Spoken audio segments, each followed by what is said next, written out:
Now, Imran Khan is in a very dire situation.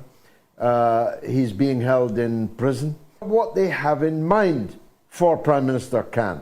Which is to keep him out of the forthcoming elections, because he remains, every opinion poll that's been able to be taken of any credibility shows him remaining as the most popular politician in Pakistan. There is no doubt whatsoever that these charges of corruption are ridiculous in the Pakistani context. Imran Khan, there are many things you can say about Imran. There are things you can say against Imran. There are very many good things about the man.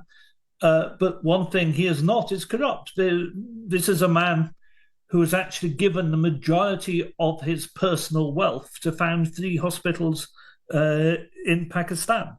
He is not somebody who's going to spend his time trying to grab a 3 Rolex watch from the Kingdom of Saudi Arabia or something along those lines. These charges relating to gifts, when you compare them to the massive looting of the Pakistani state carried out by the Sharif family over the years, these charges are perfectly ridiculous. Now, we both remember the time when Imran Khan was never out of the newspapers in Britain, not just as a politician, but as a former playboy, as a wonderful ace cricketer, as a personality, a celebrity. And yet here he is now in prison on trumped-up charges. The United States had given to getting rid of Imran Khan. And of course, we have to remember why. He not only campaigned against drone operations in Pakistan, he stopped drone operations in Pakistan, and he stopped American military operating out of Pakistan. He moved to get his oil supplies from Russia instead of from the Gulf states, and moved to stop paying for oil in dollars. He refused to back motions at the United Nations supporting the United States position on Ukraine.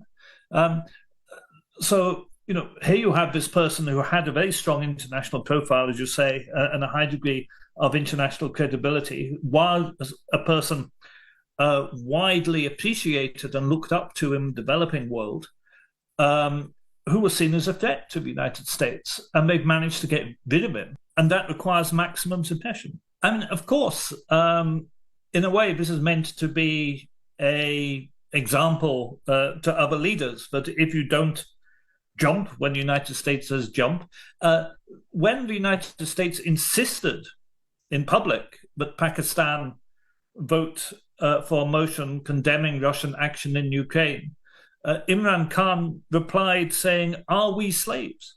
Are we slaves?"